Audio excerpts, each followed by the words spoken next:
Voilà. Chers compatriotes, on va essayer de faire un direct. Tout le dimanche et tout. Actualité pesa, ils ont moins mingi. Ensuite, tout ce qui se passe à Kinshasa, inondation et salami. Tout le monde peut pas limite, il y a l'État congolais. Hein. Voilà. Donc, vous voyez des gens qui ont vu des rester, demandent encore, c'est la bango, mandat, batik à la présidente à vie.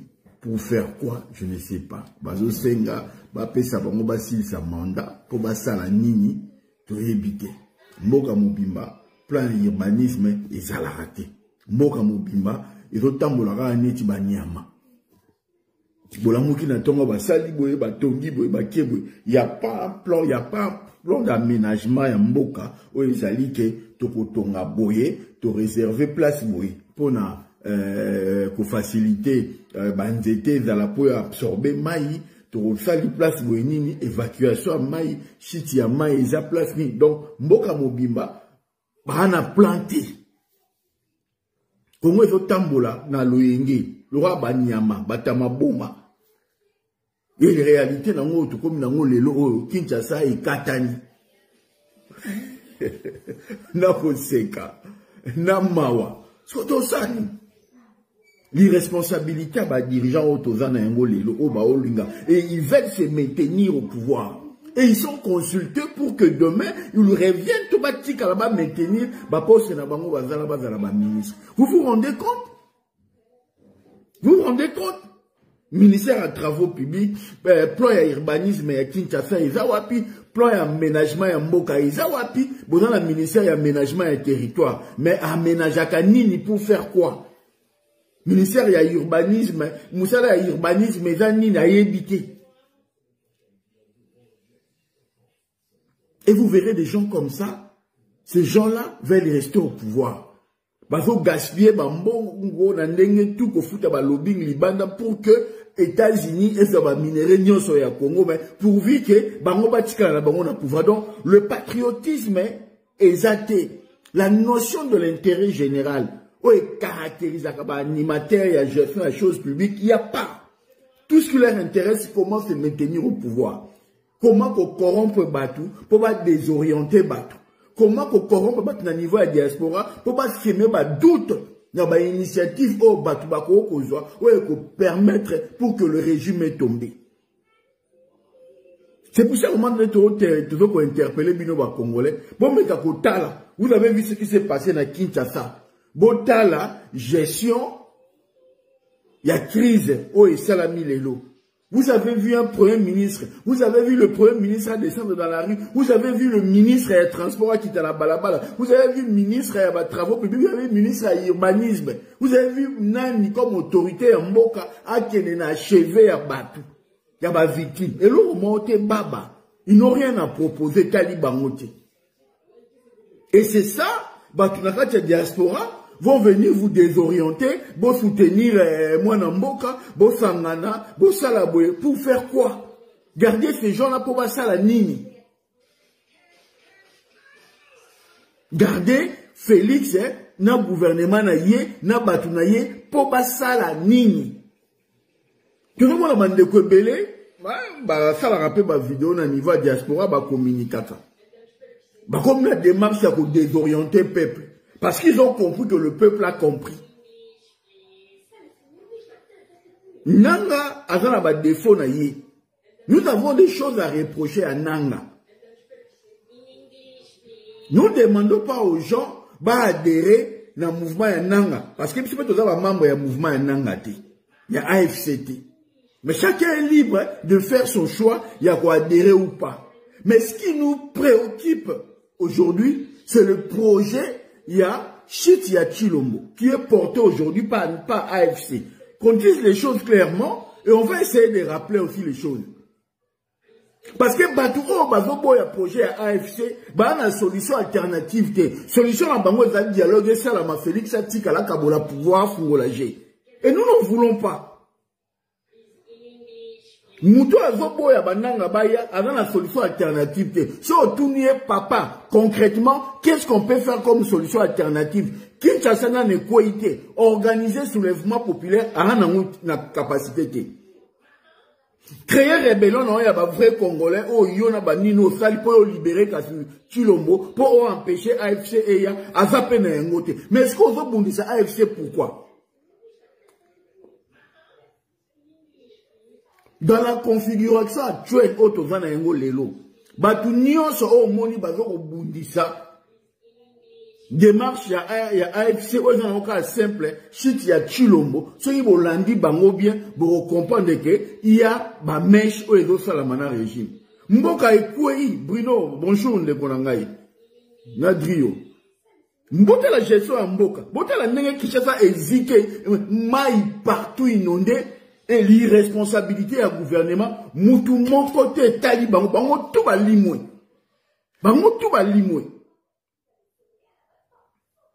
nous avons bête de Samboula pendant une semaine. Connexion est zalaté. Bonjour, Ndeko, grâce. Qu'il n'y ait pas de connexion entre l'Est et l'Ouest pendant une semaine. Comme ça, sous le mec au Salama. Nzambe a bête Samboula. En tout cas, Nzambe, bête Samboula, wana et continuer du sous-souboye, qui n'a pas vendre une semaine sans connexion entre l'Est et l'Ouest. Nakasangoulupe, érosion, monsieur Mouneneya et Katana. Comme ça, qu'il n'y ait plus de connexion entre Kinshasa, na Congo central, na Bandundu. Connexion et Katana. Donc, nous avons la Tchabino Benake, à Okati Kasangulu, Akati Kasangulu, Akati Changu. C'est-à-dire que, bien, on a besoin de Kinshasa, on va comprendre les réalités, on va besoin de géoner à côté d'un pouvoir, nous allons pinir bino, à outil comme nous allons faire, bon, nous n'aurons pas de quoi manger. Nous allons bête Samboula, et continuer. Nous allons bête Samboula, et continuer. Bako telema. Tant que vous voyez, l'amour qui peut sentir, que, na changu kuna, ba camion ezo kota te biloko akolia ezo kota te ba oliana piège esalama na mboka wana mai matakaka mai mata en tout cas pendant une semaine trafic ezala te ba camion eleka te biloko esuka na changu biloko esuka na nzela matadi na sima ya Kasangulu batikala kaka ndenge wana ba uzwa solution.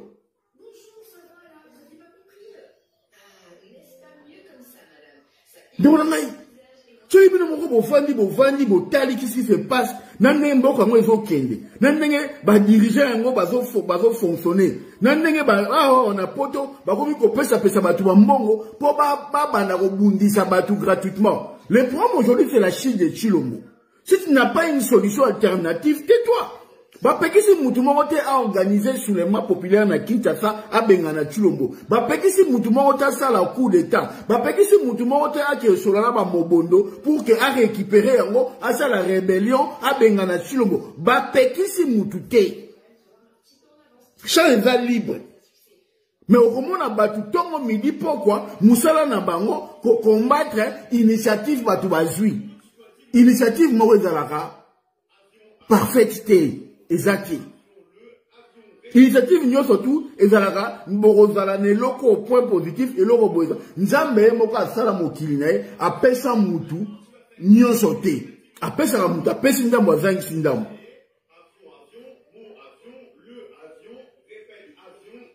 L'armée rwandaise a 33 000 hommes.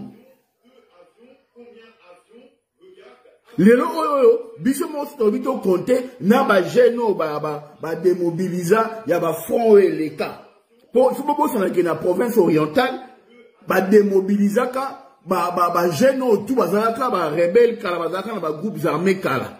Donc pour province orientale un jeune sur deux asima munduki ebi ko beta munduki. Je vous parle de la province orientale et particulièrement net na Ituri. Pour nous ndeko bami oyo bayi na police na Ituri na province orientale na Bunia bayi ko expliquer kuna na Ituri mutu nyonso ayebi ko beta munduki. Na province orientale un jeune sur deux ayebi ko beta munduki. Ils sont des millions. Donc ceux qui doivent réunir, ceux qui volonté pénale ezali kaka na province orientale Nous pouvons en avoir plus de 100 000. Donc, toi, on a difficulté, il y a des Congolais, Nakacha AFC, tous à la belé, parce qu'il va de la libération en Mboka na biso. Donc, bateau, tout va faire distraire Bino. Il y a ma théorie ici et là, il y a qu'on fait référer dans ce qui s'est passé en 97. Pour justifier que, bon, soutenir bateau, il n'y a pas photo. Donc, ce qui s'est passé en 97, na lelo, ba donné changé. Parce qu'il y a en 97, il y a eu en 98. Donc, Robert Alisolo, il y a 97, c'était aussi ici raisonnement, non, on a 97, sans Robert Alisolo, il y a 98. Sans Robert Alisolo, il y a 2001, 2002, 2003. Et puis, dans l'histoire, plutôt, dans l'histoire, elle est plus récente. Dans l'histoire, il y a Kalaté, il y a une autre évolution, parce que vous voulez argumenter. Oui, certes, en 97, nous étions dans un contexte particulier. Autour de la dictature à Mobutu pendant plus de 30 ans, et il y avait une armée qui était quand même structurée. Et il n'y avait pas d'éléments comme aujourd'hui. Et ce qui fait que les gens qui ont voulu renverser Mobutu étaient obligés, il y a qu'au prêter les militaires, Libanda, il y a Ouganda, machin et tout ça. Et nous l'avons vu dans AFDL, effectivement, il y avait Deogracias Bugera qui représentait le Rwanda, l'Ouganda qui était le secrétaire général de l'AFDL. Et il y avait James Kabarebe comme étant le chef d'état-major avec pour représenter Rwanda. Mais ce qui n'est pas le cas aujourd'hui. Nous avons Sylvain Makenga, nous avons Willy Ngoma, nous avons Bertrand Bisimwa, nous avons cousin docteur Mukwege. Ça veut dire que vous avez des gens qui sont des Congolais. Même si aujourd'hui, il y a un accompagnement, il y a Rwanda, il y a Ouganda, il y a Burundi, il faut qu'on se le dise, et il y a d'autres pays d'Afrique. Dans cette dynamique-là, parce qu'ils ont trouvé un compromis où ils ont arrangé, pour pas une logique à renversement du système. Nous, ce qui nous intéresse, du moins, ce qui m'intéresse aujourd'hui, c'est la chute de Tshilombo, et quel que soit les prix, parce qu'il n'y a pas une solution alternative. Celui qui est au pouvoir depuis 2018, jusqu'à aujourd'hui, opposition, biso société civile, biso diaspora, n'est pas congolais de manière générale, nous n'avons pas réussi à mettre Tshilombo dehors. Il s'est maintenu et a commencé la capacité à modifier même la constitution. L'arrogance et à nani a empêché de modifier la constitution. Donc ceux qui armement, ceux qui banang à l'AFC et a quitté, né aujourd'hui, tout le monde à Masolo, si va changer la constitution parce qu'ils avaient prévu de faire un référendum au mois de mars.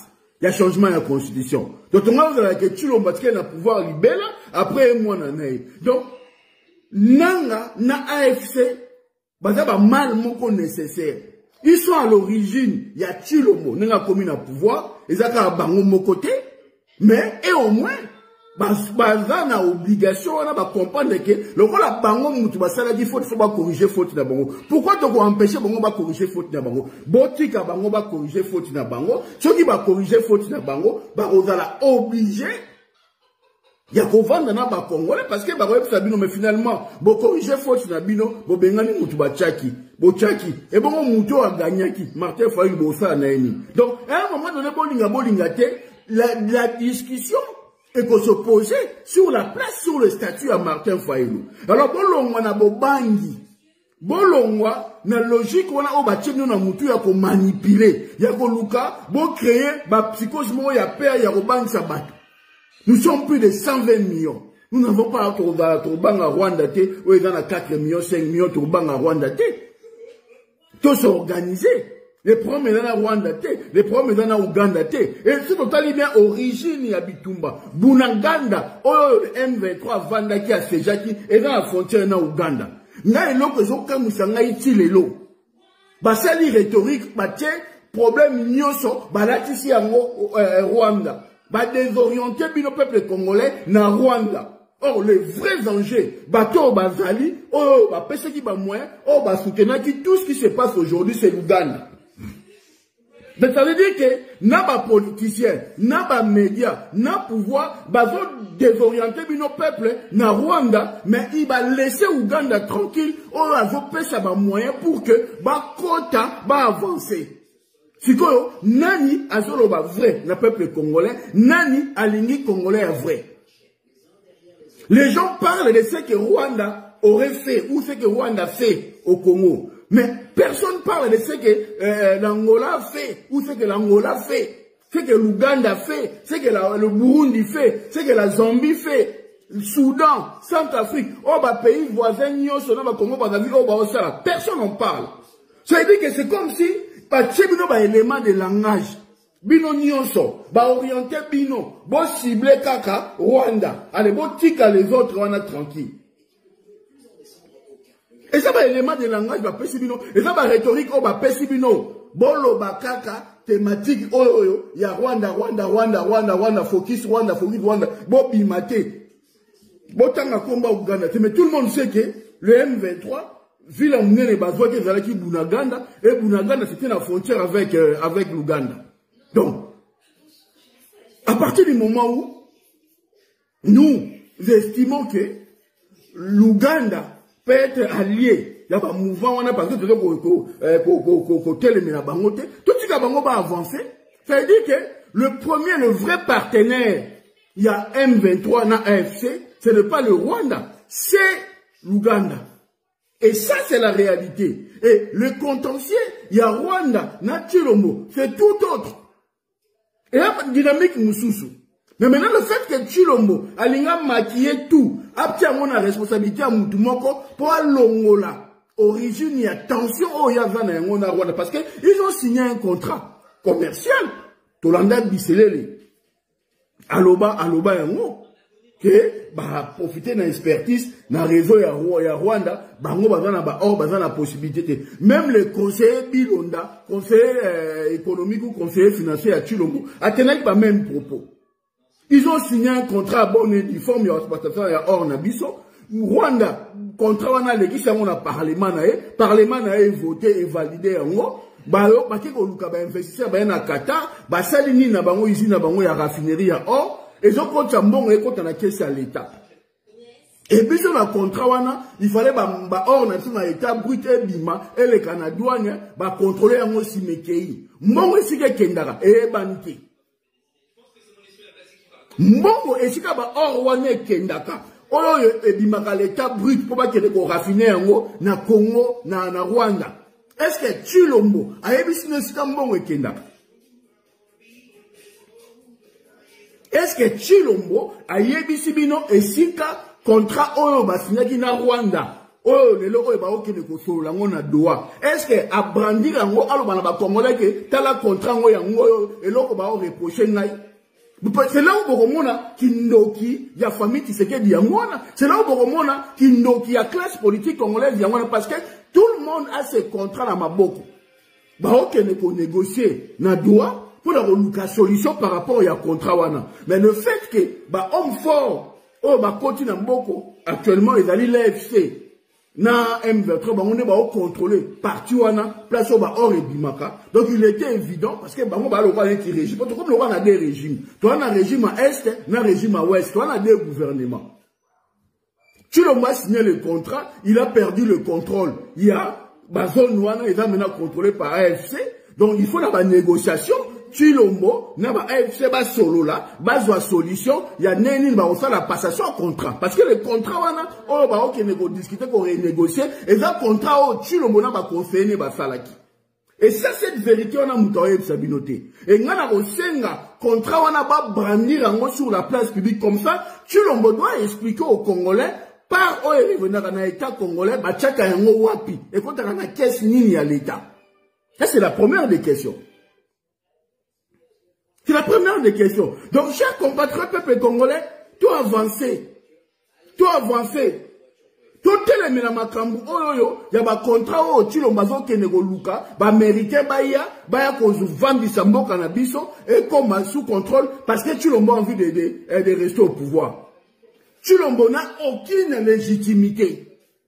Pour permettre à qu'il ait signé contrat. Nous savons tous les circonstances qui ont justifié sa réélection en 2023, n'est l'élection de Kaki. Nous savons tous qu'aujourd'hui, il ne contrôle pas l'intégralité du territoire. Là où regorge nos minéraux, partout on est contrôlé par le mouvement AFC. Donc ça veut dire que, on n'a pas stoppé Congo, chacun a gardé position parce que Chilombo estime que lui, il doit rester au pouvoir à vie parce que ce cas Longwe, Babiloko autour a détourné Barolandela. Il faut un sursaut patriotique. Il faut se réveiller pour comprendre. Bateau, la publication pour accuser à tort le Rwanda ou à raison le Rwanda ou pour accuser AFC, kotia na mutuke, batu nyonso ba militaire autour bazoya baza ba congolais te. Boye baka batu wana nde baza ba gens double. Position na bango ezoye banate. Nous, notre position, tu assumer en haut. Nous avons dit tout haut, nous combattons et nous voulons la chute de Tshilombo. Et nous allons soutenir toute action. On va s'inscrire dans l'article 64 alinéa 1, où ils ont poussé les Congolais, va mettre hors d'état de nuire un individu ou un groupe d'individus qui va pouvoir par la force ou qui les exerce en violation de la Constitution. Et nous sommes dans ces cas-là. Et nanga, naba Willingoma, naba Bertin Bissimo, bazape ba Congolais, ba na plein droit, le col ngana, ba même droit civique et politique, y'a pour poser ba atouana, y'a pour faire appliquer l'article 64. Au-delà du fait que tout ce qu'on peut leur reprocher. Personne n'a dit que les gens étaient des saints. Tout ce que nous disons, c'est que aujourd'hui, appliquons l'article 64 et le jour où on va se mettre autour d'une table, les jours où on a une table ronde, on va préconiser. Ce sera les jours où tu l'as kende et c'est ce jour-là qu'on se dira des vérités.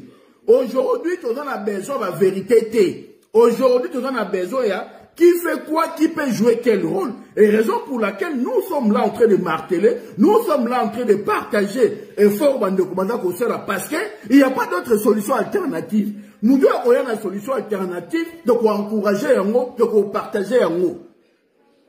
La réalité est vous ne verrez jamais en train de demander aux gens allez adhérer dans tel mouvement, allez adhérer place. Parce que tout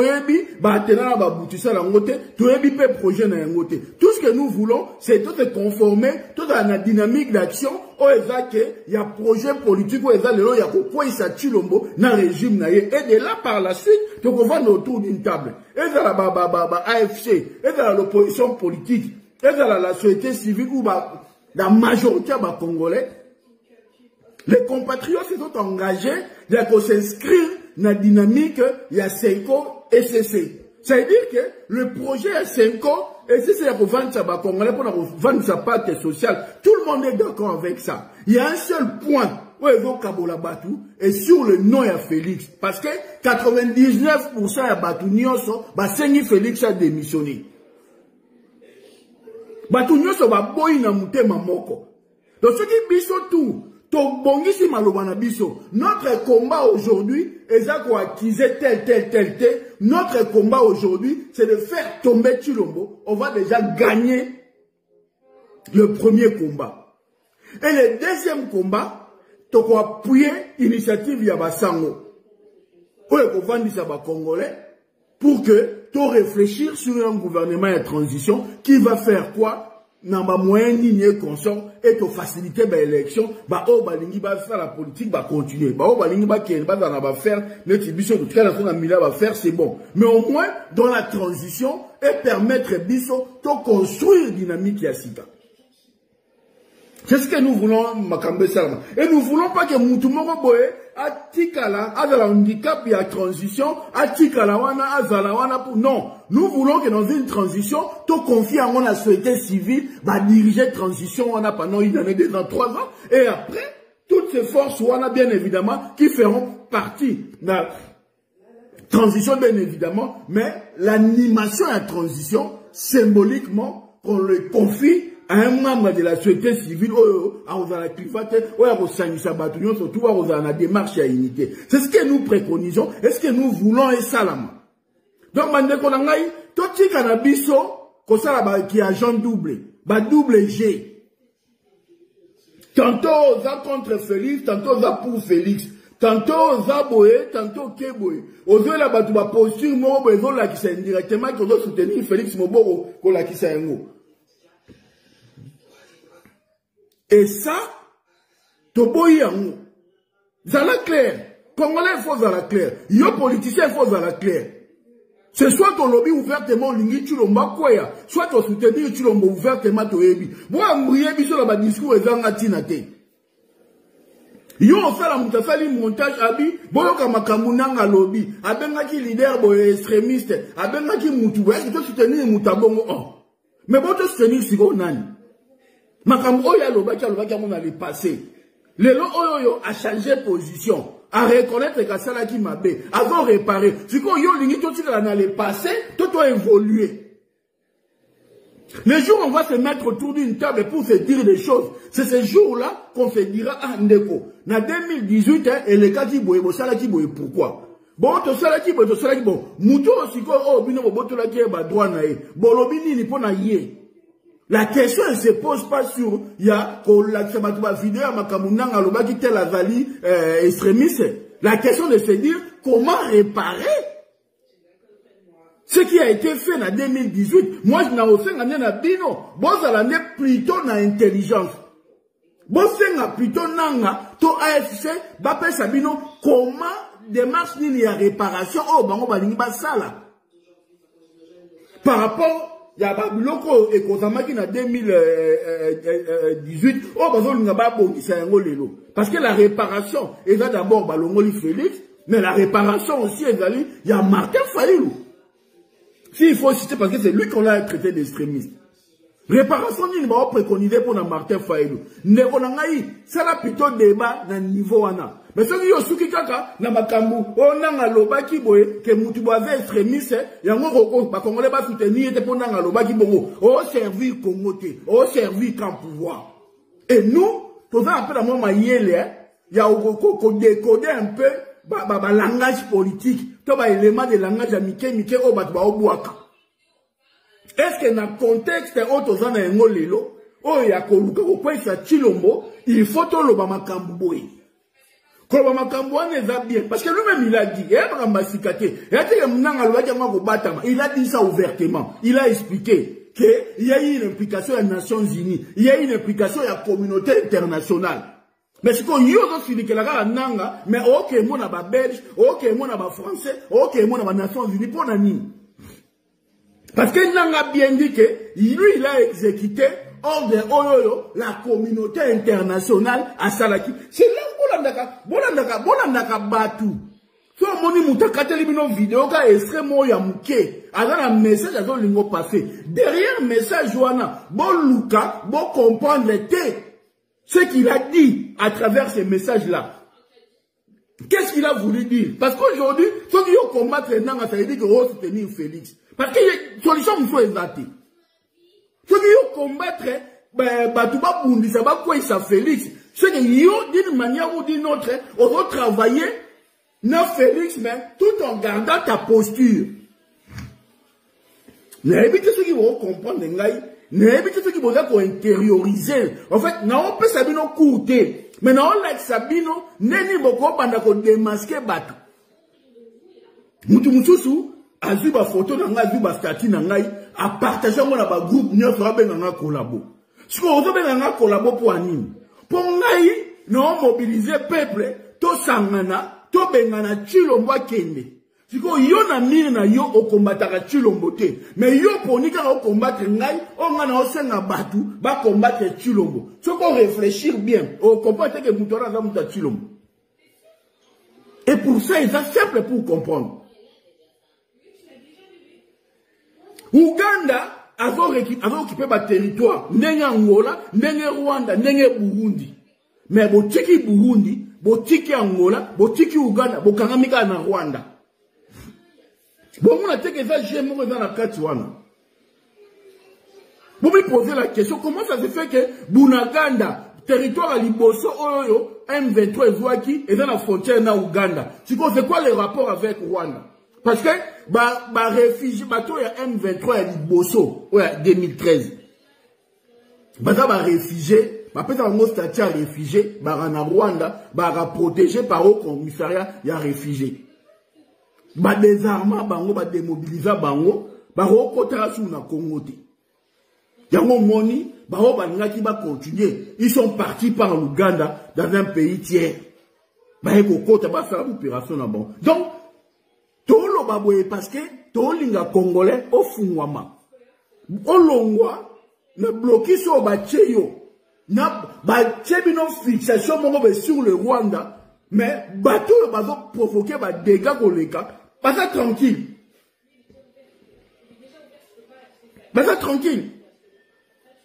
Tu ne peux pas, dans la situation à 2018, au Akiseka Nanga, au Tiki Chilombo, au Tiki Cour constitutionnel, au Tiki la Belgique, au Tiki France, au Tiki Allemagne, au Tiki États-Unis, au Tiki Grande-Bretagne, au Tiki Russie, au Tiki Chine, au Tiki ba puissance touana.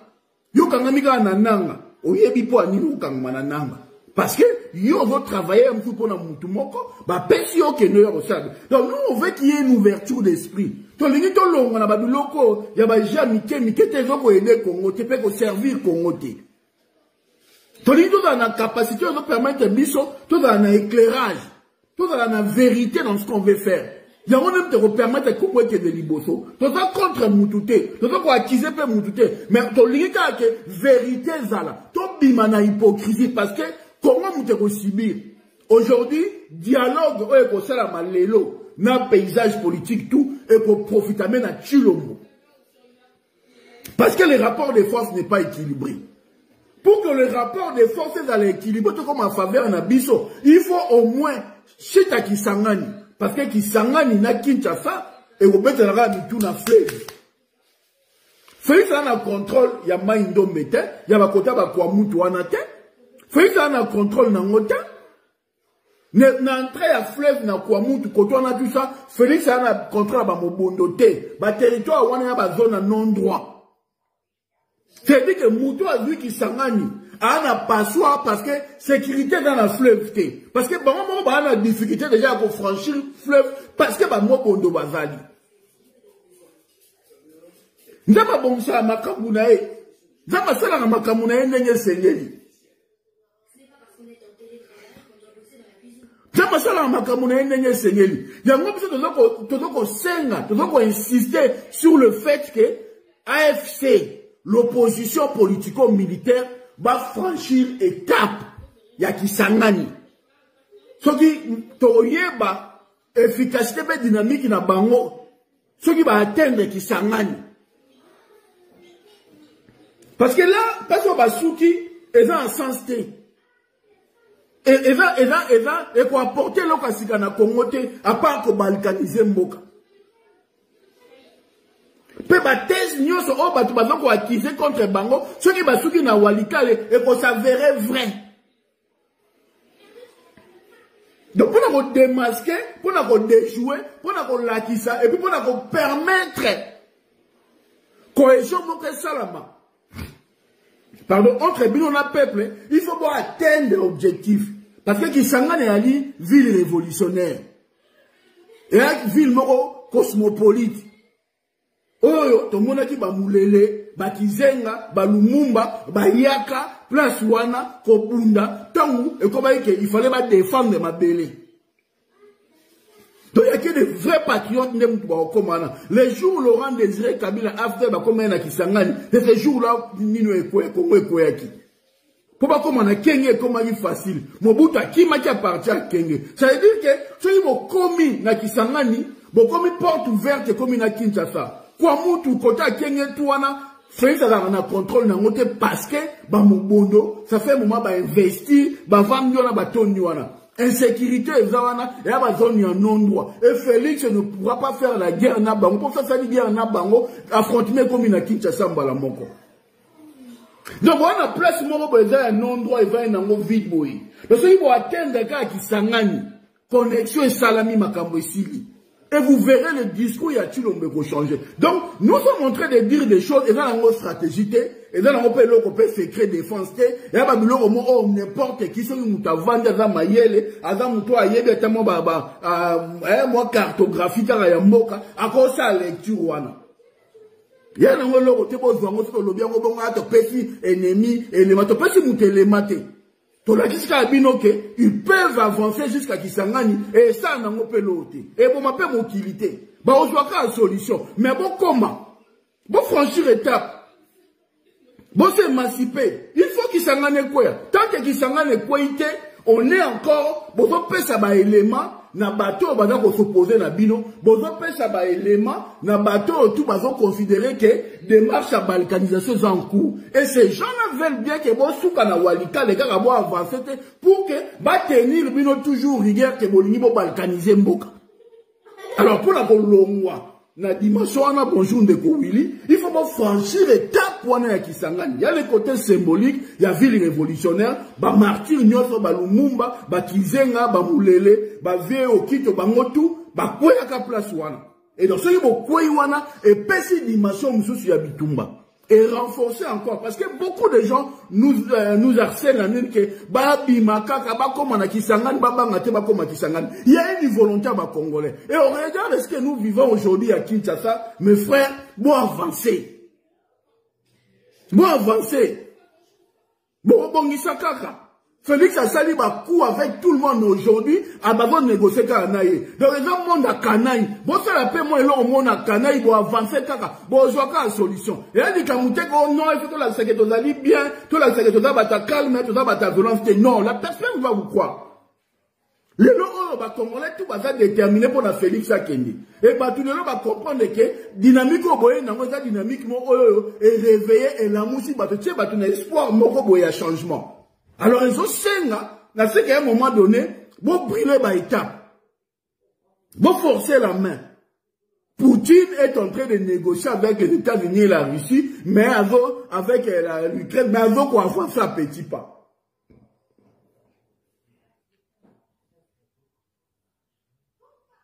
Beaucoup t'as discrètement, beaucoup, quoi.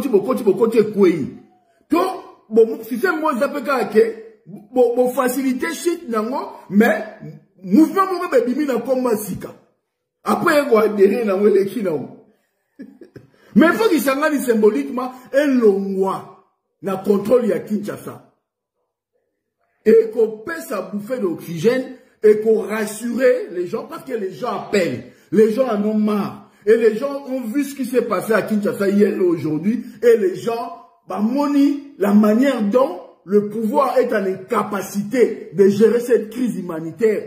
Les gens ont demandé à ce que Bakende Kaka.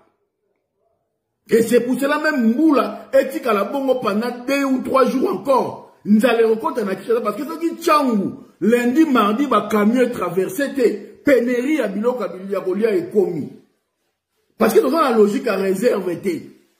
Mboka wana ndenge zana tuzakala ban trepo géante au Babylone ko vanda ke Elie Sakisheta pendant une semaine auto dans la réserve moko alimentaire il y a 1 mois non ba camion kotaka tous les jours na butu ba camion yaka donc hier ba camion kotité le ba camion kotité soit beti 2 ou 3 jours ba camion kotité ndale bandi ko mona ba prier bandi ko mata ndela qui a Congo central paix n'en parlons pas. Le fait qu'il y ait là Congo central paix, car on a Kasangou le Katani et maintenant qu'on Katana Bongo. Mais mon boulot. Donc, au moment où tous ces gens-là qui considèrent que le régime, il faut quoi? Vont profiter d'un moment pour déstabiliser, pour saboter la capitale, pour mettre en la situation où ils allaient la gouvernabilité. Na bouti pena balali ba tracteur ye pena et timoli lisusu érosion Kasangulu pena katani pena national numéro 1 katani parce que le peuple congolais a au télémananzala a au régler ba continent donc il faut to check-in ça dans dimension moi que le peuple a se soulever en ce moment-là. Bon, je parle, monsieur, c'est une dynamique d'action où il faut ça la mater, parce que, et dans la démarche, mais on dit quand même des éléments, pour réveiller Batou, Moussa n'a pas critiquer l'initiative de AFC, bon, vous appelez l'initiative de Binomoko, il faut faire à moins de coups. Et on sait à moins de coups. Bon, organiser sur le map populaire. Si on dit que Bandeko, Bazoya, Bazoko avancer, Bazo arrêter, et que Bandeko, Bazoko acquiser, Bango à tort ou à raison, je ne sais pas. Mais Bino, qu'est-ce que vous préconisez? Qu'est-ce que vous avez mis en place pour nous pallier dans le logo Bango Bazoko Sal? Et là, on monte. Donc, Bandeko, Bo Poussana. Bandeko, FC, Bo Poussana. Bo, comme au moins na Kisangani. Parce que, comme na Kisangani, comme na dimension nationale, toko longwa, na ba rhétorique, il y a guerre à l'Est. À chaque fois jusqu'à ce jour, na ba débat, na ba discussion, na ba salon, on nous renvoie toujours na théorie à guerre à l'Est, le problème à l'Est. Le problème à l'Est, le problème à l'Est. Bah, ceux qui sont na walikale, pour la rhétorique, ils aura toujours le problème à l'Est, le problème à l'Est. Ceux qui vont avancer un peu plus, comme na Kisangani, Et comme il faut FTT, et comme il y a les deux régimes, il faut pas sur la pour régime. Donc, il faut passer à l'étape supérieure. Nous l'avons vu dans l'année précédente, si tu as Goma, Bukavu, et après par la suite, le pouvoir a qui pour récupérer un mot. Mais à partir du moment où on est comme avec Kisangani et Kouaye dans la Maboko, il y a un mouvement, un groupe rebelle, ça a poussé à de vraies négociations. Ouais, mais Magibison dans Sam City. Tant que des grandes villes comme Kisangani et Kouaye, Bakatanga, Lubumbashi et Kouaye, tourner autour, il y a un rapport de force déséquilibré, il n'y a pas un rapport de force équilibré. Un bon dimanche néo-chrétien, et dans ce rapport de force-là, aujourd'hui, qu'on le veuille ou pas, Félix détient le rapport de force. Il a Kinshasa, il a le Katanga, il a la province orientale. Les trois grandes villes où ils ont symbolisé Mboka, au pédaba pour moi économie. Même s'il a perdu Nord Kivu, Sud Kivu pour concéder Bango Dewana. Mais tant qu'il n'a pas le contrôle du Katanga, la province orientale, et Kinshasa, tu ne pèses pas. On ne peut même pas parler de démission de Tshilombo. Dans l'état actuel, il y a chose. Pour qu'on arrive à parler de la démission de Tshilombo, il faut qu'on arrive à une situation où qui s'engage Kwei. Biso la banque a fleuve Ntekaboli Biso. Et Malembe, à partir du moment où qui s'engage Kwei, il y aura plus de ravitaillement jusqu'à Walikale. On peut démarrer jusqu'à Kindu et rentrer dans le Katanga Malembe Timukole Rukwea. Mais nous voulons d'abord sécuriser la base à partir à fleuve. Parce que la meilleure façon même de sécuriser Walikale et Nord Kivu, il faut comme on a Kisangani. Parce que dans Kisangani, il y a plusieurs moyens, il y a qu'on renforcer Biloko. Et c'est la par voie fluviale, et c'est la par voie terrestre, et c'est la par voie aérienne. Donc, à partir du moment où vous vivez Kisangani, ça veut dire que vous mettre en difficulté pour aucun Équateur, vous mettre en difficulté pour la maman sous état dans la fleuve. Donc, vous bloquer accès à fleuve du point de vue alimentaire pour empêcher Kinshasa avoir la capacité à résister longtemps. Et ça peut aussi permettre à ceux qui échanger Salama, Bambongo, et Banoro, Kinshasa, et passer par fleuve, et Koma, et ravitailler. Donc, et ça, partie de stratégique dans Bitumba. Autant qu'on a un côté, tu ne peux pas être en situation de dire que on a la position à force. On a une stratégie, on a un sali, on a en tout cas dans le laboratoire, nous avons étudié, nous avons regardé les paramètres nyonso. Tant qu'on n'a pas le contrôle de Kisangani, tu ne peux pas prétendre à ce qu'on l'a effectivement aux arts révolutionnaires. Parce que comme il y a Kisangani, c'est là où tu vas sentir ta grandeur. Et c'est à partir de Kisangani, même ma discussion est pour changer niveau. Parce qu'à ce jour, tu vois, dans le stade, on négocie, dans Doha, sur le contrat, il y a Félix, à Signaki, dans Rwanda, pour l'exploitation. Or, on est loin, d'accord? Il y a Kolobela, Makambu, il y a Congo de manière générale. Donc on considère que la crise elle est à l'est. La crise est liée par rapport à l'exploitation. Il y a Tshilombo, na contrat na bango basineki na Kagame. On est encore à ce stade-là. Et ça c'est regrettable parce que c'est une longue dimension en athée. Comment on a un gros lelo et comme quand on a quatre Congolais, il y a qu'on pousser que le régime tombe et qu'on commence les jours comme on a phase qu'on avance jusqu'à Kisangani ou il y a qu'on avance quand on a quatre Katanga. C'est en ce moment-là on commencera à parler d'un combat et de la révolution. C'est en ce moment-là on commencera à dire que oui, on a la dynamique, il y a révolution, il y a qu'on franchir étape, il y a quoi il fait un régime. On sort dans cadre, il y a conflit, il y a Kabila, Félix, pardon, à Kagame. Et ce qui rend des gens réticents jusqu'à ces jours. Et ce qui permet à beaucoup de gens, basé dans la critique, basé dans la réserve, par rapport à soutenir ou pas dynamique, il y a opposition politico-militaire. Une opposition politico-militaire, il faut avancer mouké. Oui, la dynamique est liée à encercler province et la grande ville de Kisangani et chercher à pénétrer. Mais quoi qu'il en soit, il faut que Kisangani ait cohérent.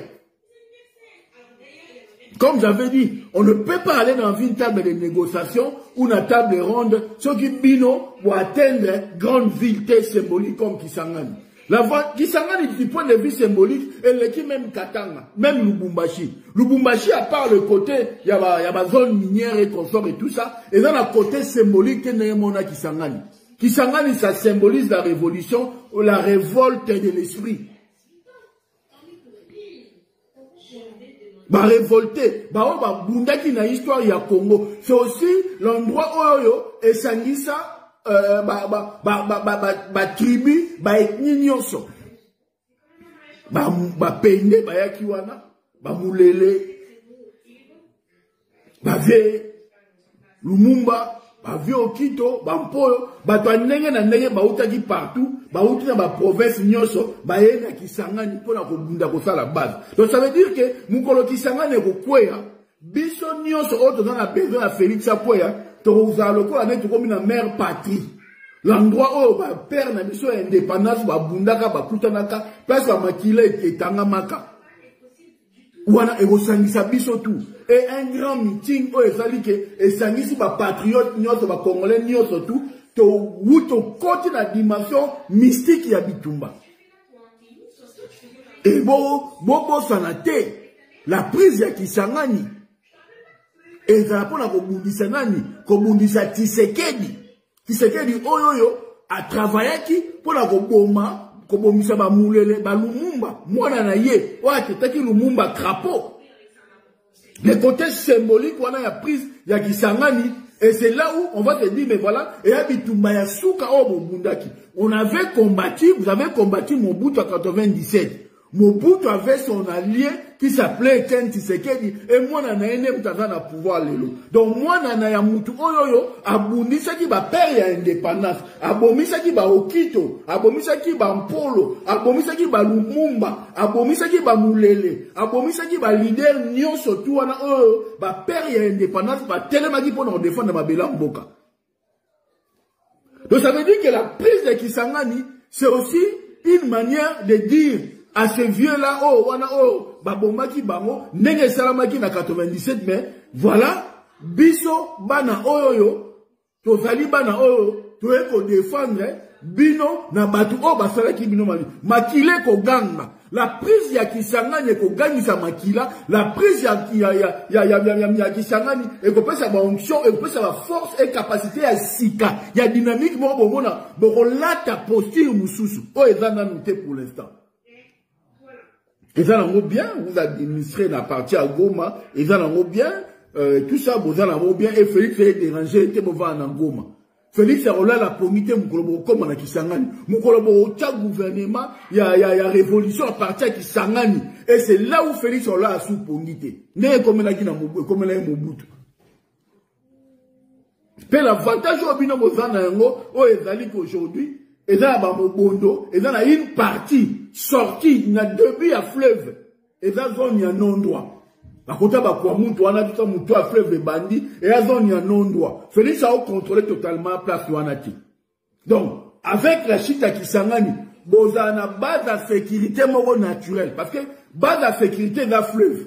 Bon, on a frontière, Moutaboya, au côté de la fleuve. Donc, Moutaboya, on a un fleuve, bon,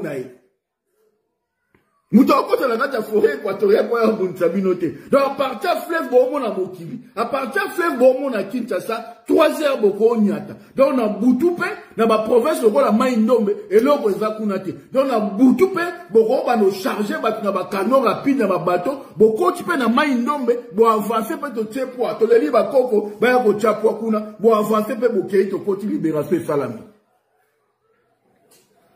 Vous avez l'obligation, nous avons l'obligation, Bishoba Nam Congo.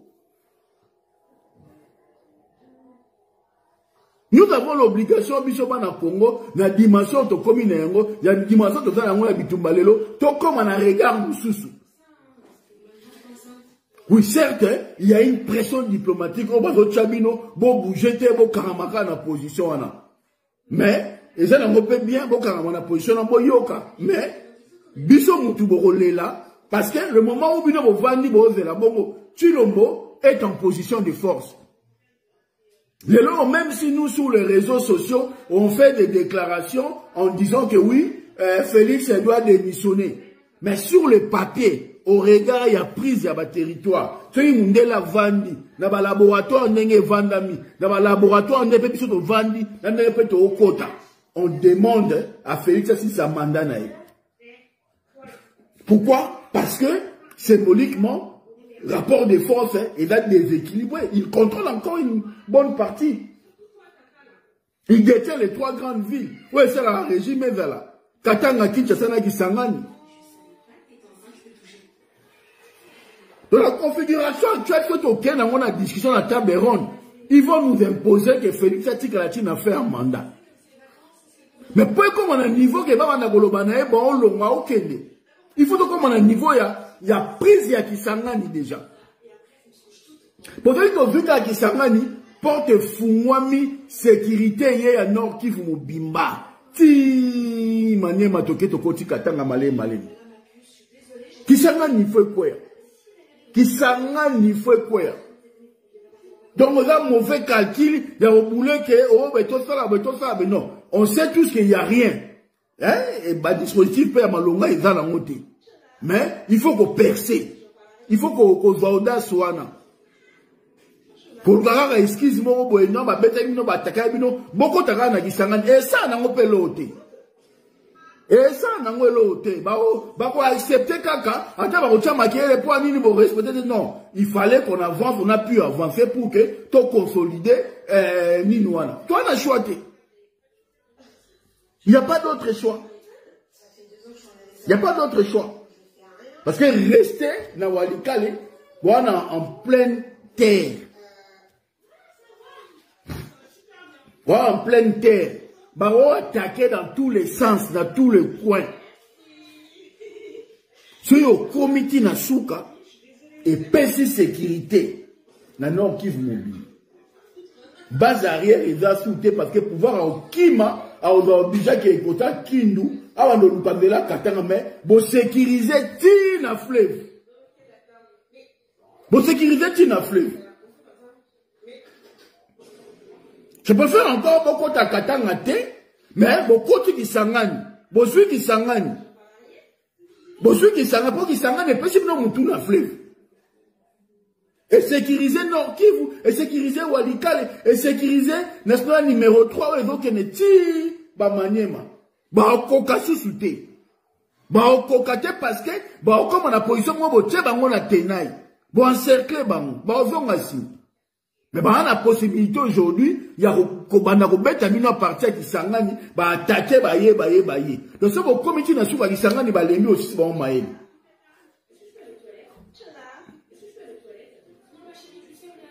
Ouais, oui, Nico. Ouais, le sac que maman perd. Donc, et ça, bah, élément où tu peux s'abouer, parce que nous voulons réellement qu'il y ait un changement. Tolini Moutouana Kouya. Parce que, si on t'a dit la gestion de la crise, hein, après, bah, inondation et salami na kin. Si on va non, Mboka est dirigé par Banyama. Et à Batouté. Mboka est dirigé par Banyama. Donc, Batoumo, ben, mitou. Au moins, on va veste, on y est, bah, malonga, on a plateau parler français, bah, belle voiture, bah, l'euro de luxe, bah, mais Banyama, na moutou. Servez, et l'eau, exacté, na moutou, bande korangaï. Quand tu regardes, nenge makambezo kende, si on talika nenge mbokango, na nenge moto, na nenge ba maye et tondi, bah tu vas dans la réponse T. Bah tu vas pouvoir n'avoir un mois, bah rappelle de l'autre côté. Nenge bazana banda kuna bako ba mabele koti na kati. Tant mbula, tant maye ya karana bongo, et ya kana mabele. Et ya kana mabele, oya be erosion, nenge mabele ba maye koti, ba mabele koti. Il va falloir un mois. On récupérera banda côté donc batouana toi là comme il banda. Tela ka ebela ba carton ba comme il banda. Si ko po ba camion banda ko lukape banda ko ya biloka ko ya ko lia et banda ko la ravitailler et comme il compliqué parce que batou ba ke ba bimi samedi. Batou ba bimi pe le loté. Ba ke lukate les nipe batuba obimate. Kongola vivaka du jour au jour. Batuba rosuka ndenge nini. Batuba kolia ndenge nini. Il faut pas kende. Peuple congolais, aux années loka kolia, aux années pas à kolala, c'est toi là, ba magasin wana. Ba magasin, tout bozo mona wana, et ça magasin, y a bateau, ba blanchi mbongo. Y a un magasin pouvoir. Batu le mobana batuna ba mbongo to bazako yiba. Ya ngola ne bango, bazoko se servir na ngo ba o blanchi na ba magasin na ba boutique. Mais yo siko ndaku na yo ba matela na bilamba na tout et continue na ba belekei. O vivre ndengeni. O sala ndengeni. On a pas na réserve té. Donc ce posa qui na moi réserve na ya mbongo na ndaku na yo, ma bele na mbula et memi yango, économie na onyo to zaki na ndaku e kiei. Donc on aura des milliers de Congolais qui vont se retrouver sans ressources, sans hébergement, sans rien du tout. Et le gouvernement n'a rien à foutre. Tu vois, yo, on va expliquer Batouke, nanga yate, parce que nanga, alobaki boye, apokamaki Félix, asalabo. Manga apokamaki Félix, Félix à Longwe. On ne peut pas parler de 2018 avec Félix à la tête du pays. Ça, moi, je le répète. Le jour où on se mettra autour d'une table pour parler de qui a fait quoi pour que Fayulu n'accède pas au pouvoir. Moukolana Félix, il faut un siège T. Comme ça qu'il y ait personne dans chaise douana. Et en ce moment, on parlera toute honnêteté et on dira, mais qu'est-ce qu'on fait après? Donc, bino bato bozo banga, bo kanisake, ceux qui n'ont ye, Fayulu aussi la T. Nanga peso aye aubundisa pe Fayulu te bino batu bozo kanisa ke nanga soka ye Fayulu akokima ba okangai ba Fayulu asali pe mutu te Fayulu aza victime ya système o esalamaki ndenge esalamaki donc bakoya kutu ndeko lukaye po ba récompenser ye na eloko na ye o bazwaki et je pense que nanga so atema ko na Kinshasa mutali boso ko lukaki o mona na eza Fayulu.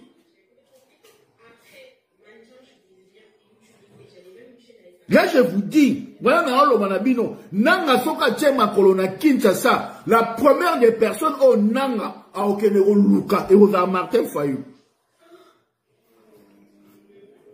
Parce que Nanga Moutambanek au programme Fayulu, pardon, Félix, il a reconnu les faits.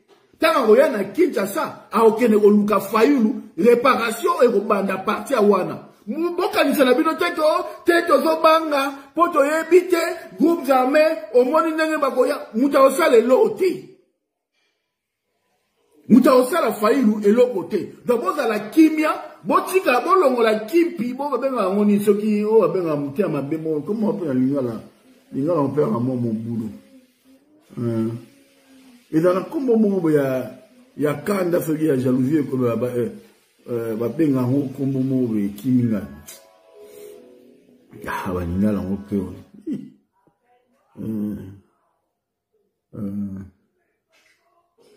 so yeka comment on a lingala so on le dira. Donc en gros chers compatriotes, la réalité est ça ngwana. La réalité est ça yangwana tout élément. Tout faire comprendre na bandonga so bazana na Kinshasa ke nanga azoya ko accomplir et lokoyo ya mabe asalaki bino aye ko réparer yango pe na ba condition to zana ngolo to ko vivre mutu mo avo ko accepter Félix atika la zate nanga le jour ko chama kolona Kinshasa mutali boso okene ko luka eza Martin Fayulu ya nketu voilà. Merci de mon ami Nico.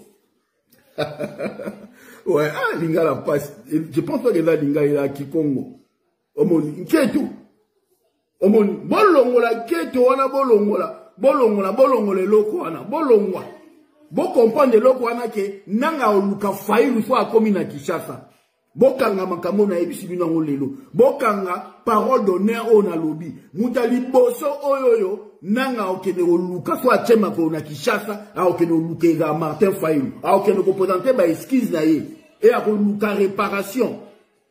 Mais on peut parler de réparation que ce qu'on commis en condition pour d'abord réparer. Pour l'instant, Nanga n'est pas en condition de réparer. D'abord, en condition, il y a Kobengana d'abord Chilombo avant de parler de la réparation. Vous devez comprendre. Donc, tout ça la bloque bisonyoso. Tout tic enquêto. Tout ça na esprit moko ya bitumba.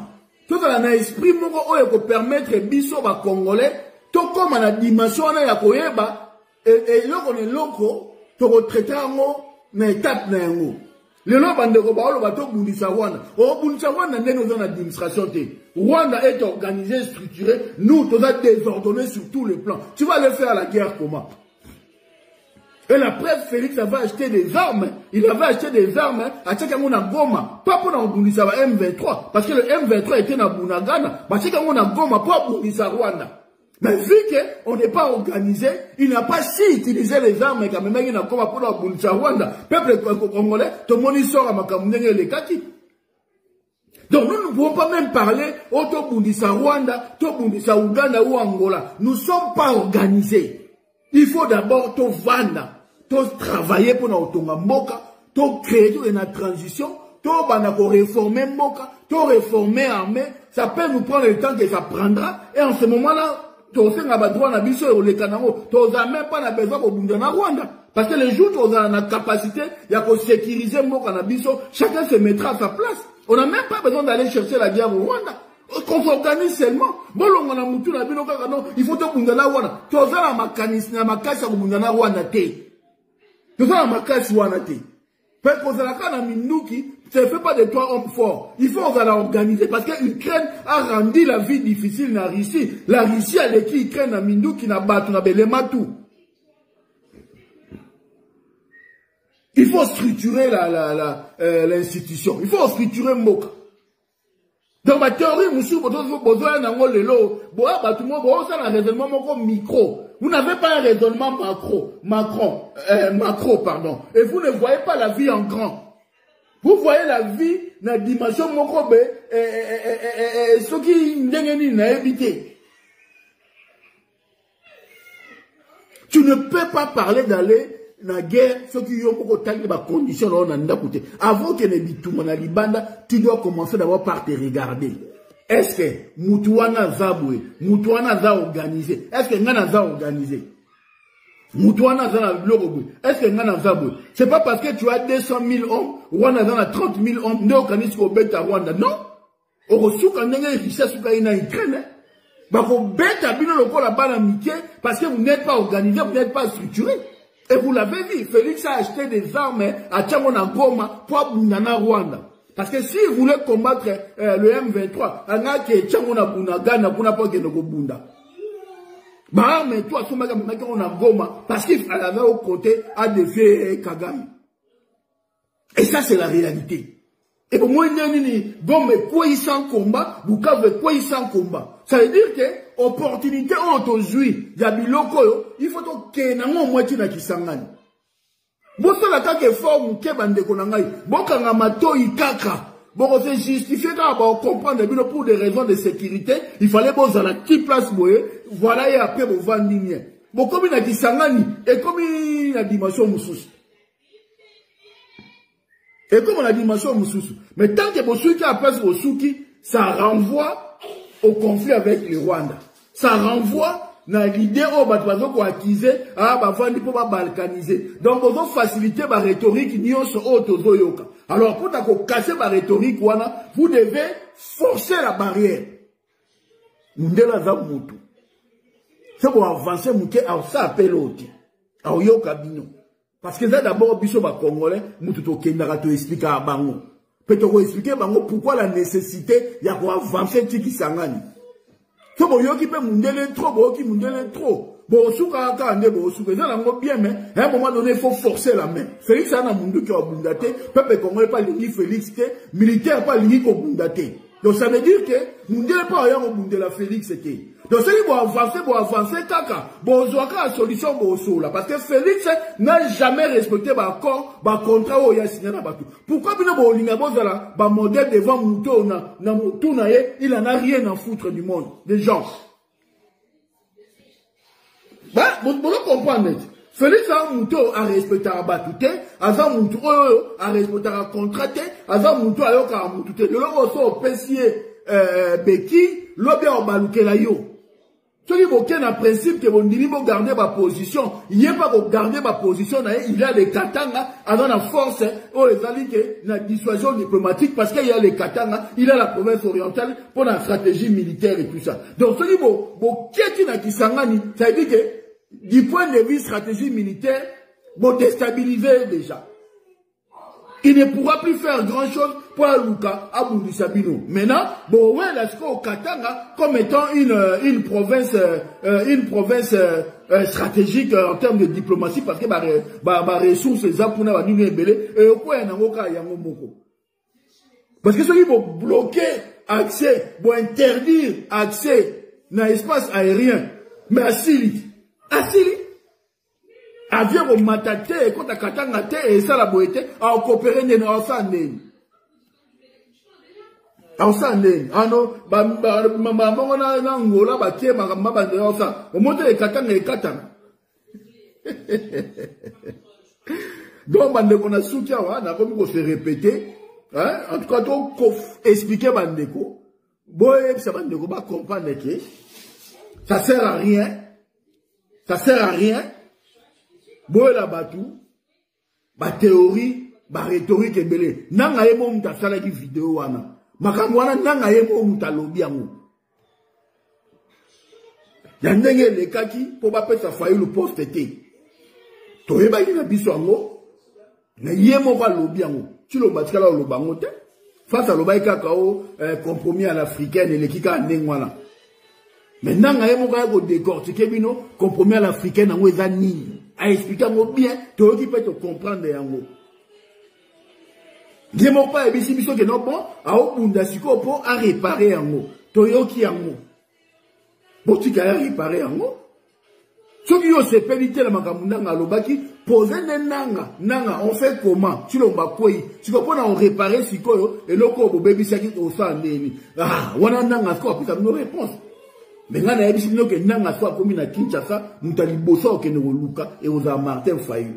Nous avons Martin Fayou. Nous avons la proposition de réparation et nous avons appelé un Nanga. Donc, vous paniquez dans la binote, vous avez la binote qui est beaucoup de l'enquête, beaucoup de la dimension, il y a Luka, ah, Félix Atika, la gare, pour Bobanga, Nanga, Nanga est mal nécessaire. Tant que Nanga au coma. Réalité à 98 et les autres sabatuna mutu que qui veut être capable de balouker là. Tout le monde sait. Donc au Vanda, basango batu ba vu initiative, facilitateur pas mon ami, au Vanda, tu vois solution, il y a transition. Bon banane, est-ce que l'animateur ba ozala ba candidat ou pas? Ah. Ba candidat ba ozala ba candidat mais bo tchaba to. Ba o to ba limba ba candidat na élection, ba ozala na gouvernement transition te parce que libanda société civile organisé makamuna 5 ans, muta gagné ba tiki akei. Mais moi je vous dis que j'ai la ferme assurance, j'ai la ferme certitude que nanga so atena akei na kiti na Kinshasa a okeruka failu na fade. Pe muta boya na proposition à réparation et ça nanga pas failli, alors il y a la proposition de séparation. Donc, botika la bino ko banga, botika la bino ko faciliter ba biloko, so ine nini ya koluka ko ambuye po Félix azwa ba oxygène. Botika Félix akwea. Botika Félix akwea, boza la kimia, muta banga pe mutazati. Pone pe komi lelo, zaka ndenge zane to lobi bongo, muta banga mutazati. Tout le monde a ministre de la justice dans le Souka. Après ça, il communiqué moi à un auditeur général il y a pour une affaire militaire pour que interpeller nano femme diongo ba saisir ba bien nae nandenga kenda ko mona na nanga. Oh. Mais ba mbemba ba kenaki na Angola na Luanda. Po ba kenda okuta na bato M23. Donc Félix na batu na ye ba taliban bango ba ko négocier ba na Doha en train de négocier ba okuta le 9 entre ba AFC M23 na batu Chilombo ba okuta na siko Chilombo batu délégation oyo tini ba gene ko okuta na kuna batu ba okuta na batu ba okuta na fangiongo te. Donc parce que pousser bien dans la logique que bango ba ko solana Kagame bango bako solo na bata AFC, bango bako kene ko négocier pour bazo mabela Congo, ba pesa ngo ba américain, mais yo ko sala ngote. Ça veut dire que yo soko solo ni na mutuboe, ale yo ba coffre, yo ba akizo ato, yo ba ndiko finga yo. Bon finga Rex Kazadi pour à côté na AFC. Mais on a besoin de pas répondre biso. Mais pourquoi bango ba oluka ba ok négocier na doigt na bato M23, na bato AFC? Pourquoi ba même bato délégation ba ebera bango tu ba kenaki na Angola pour ba négocier na bato ya AFC M23? Pourquoi yé moko kenaki na doigt ake so na Kagame? Donc quoi ya soli na Kagame c'est normal. Ndenge basango bakende ko so na Kagame na Museveni na ba ndekwa M23 ba AFC na ba tout, c'est un problème. Ça veut dire que il y a une dictature, il y a une façon dont bazo ko imposer bino. Donc yo ko pesa opinion contraire tela bango. Donc yo il faut na sima na bango. Ce qui yo zala bango te yo comme on Congo. Ça veut dire que ba balola makambu. Ok, tout le monde sait que, bah, on aime battre dans la situation, bah, tout nous consulter tout le monde, c'est aussi pour trouver une solution. Donc, na soukiawa, bah, ngai, mutaban sabinote. Mutaban sabinote. Toi, biso tout ba congolais, mouti pas dans la monopole, ya kosa la publication, te pour na acquiser moutou. Mouti pas dans la monopole, te ya boloba na mbo, donc, mouti na mouta, olo ba makamna sentiment nae. Mouta mouta, okoma na sentiment nae. Donc, moutouma a grimace, yo tene tinga chemo, moutouma a grimace nga zati. Na sala o moutouna ngai, na ligne sala. Baba o chemo nga ata sa position. Oh, mendeko, yo évite que sa position, mais sa position. Position na ngai zala kana zala sa position. Po ye ba position na ngati. Po yo tolo ba ke chemo nga sa position. Ye ba ke position na ngai ezali position ya kozala sans position. Au pigé. N'a pas de position en matin. Tu n'as pas de position en matin. C'est-à-dire qu'on découvre une gaï. Donc, on a pas sa position en gaïté. Donc, position en gaï et à la position à la sans position. Yo tolo ba na tolo ka ba message ba lobi ayo na sans position. Yo na chanjaka te. Et la position en ngai, position en ngai en wana, quand la sans position, c'est ma position. Position en ngai, et ali, position, il y a kozala, sans position. Kozala ngati dans la position en ngai, pour ça, après sa position en ngai mobimba, yo découvrir ngai. Le roi n'a ligne yo découvrir ngai te, na kozala sans position vis-à-vis na bino, tu peux, oye ma position en ngai te. Et c'est ma position en wana kozala sans position. Bon, évitez le désordre. Hein? Et après, forme organisation. Nous avons deux formes et organisation. L'ordre et le désordre. Ils ont choisi d'instaurer le désordre. Et après, forme organisation. Bah, tiens, désordre pour pas réussir. Ordre et quand tu vas régner. Donc, réalité vers moi. Oh, et la forme et organisation. Tout le bimbo est là organisé, parce que nous voulons qu'il y ait une organisation à ordre. Or, le désordre aussi, est la forme un peu à organisation. Mais il y a des ordres. Il y a au même ça.